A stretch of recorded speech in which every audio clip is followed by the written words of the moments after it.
Bienvenue à Fringe Pop 321, l'émission qui croit que le monde est plus étrange que nous ne le pensons, mais penser ne devrait pas être étrange. La plupart d'entre vous connaissent bien le géant biblique Goliath. L'histoire de l'Ancien Testament dans 1 Samuel 17, à propos du gigantesque Philistin qui a perdu la tête au profit du garçon David, est familière même dans la culture populaire. La partie de la Bible dite l'Ancien Testament connaît plusieurs autres géants par leur nom.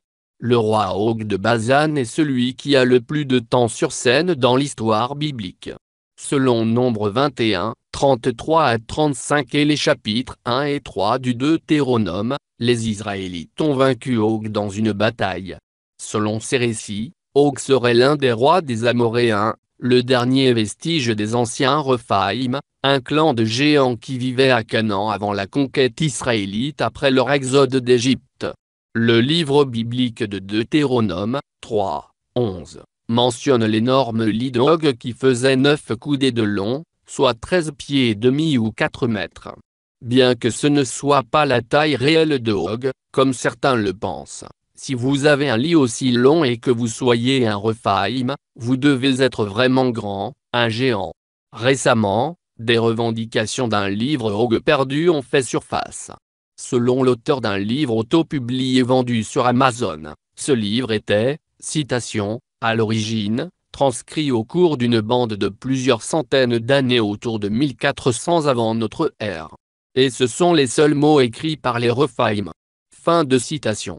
Une question que nous devons poser demande si ce livre de Og, vendu à un prix très bas sur Amazon, est vraiment l'œuvre du dernier roi des Rephaïm et des Amoréens. C'est notre sujet d'aujourd'hui sur Fringe Pop, alors découvrons-le.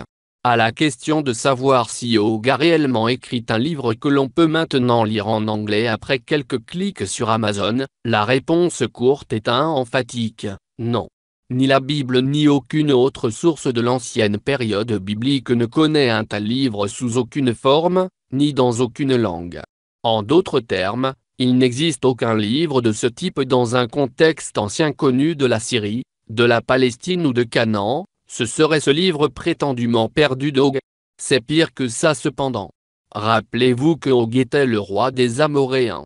Il n'existe pas de texte connu en amorite. Nous savons que l'amorite était une langue d'après environ 6000 noms qui apparaissent sur des tablettes cunéiformes, différents de ceux de la langue akkadienne. Ainsi, nous savons que les Amoréens savaient écrire et le faisaient, mais on ne sait pas qu'il existe aujourd'hui un texte écrit dans la langue amorite ancienne.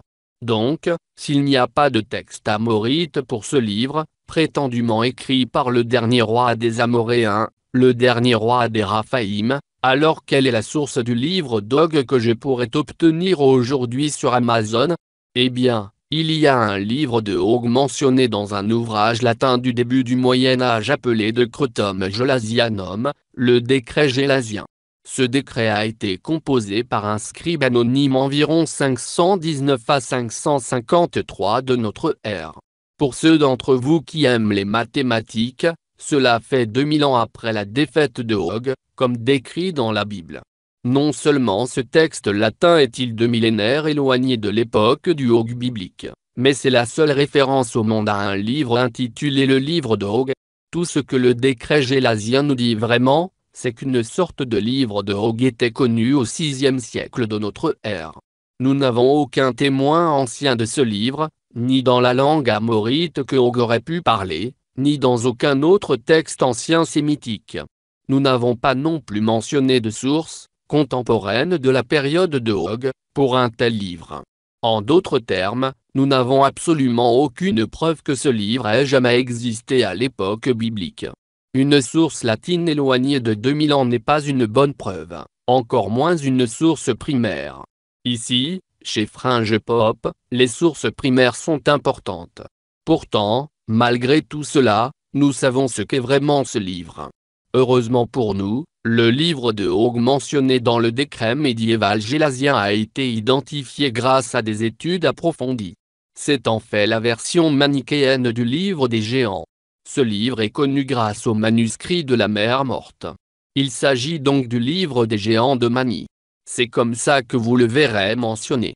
Tout cela signifie que Mani, une figure religieuse qui a vécu entre 216 et 274 de notre ère, a eu accès au livre que nous connaissons comme le livre des géants de Qumran, le foyer des manuscrits de la mer morte. Mani a produit sa propre version de ce livre en le conformant à sa propre théologie.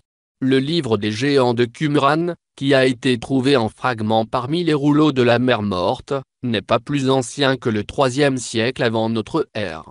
Cela fait plus de 1000 ans éloigné de l'histoire biblique précédente de Og de Bazan, Og le géant. Donc, en d'autres termes, Og n'a vraiment pas écrit cette chose. Mani était le fondateur du manichéisme, une religion gnostique, et des fragments du livre des géants de Mani sont connus en persan moyen. C'est une langue qui a été parlée vers 224 à 654 de notre ère, ainsi que la langue connue sous le nom de Sogdian qui était courante entre 100 et 1008 de notre ère.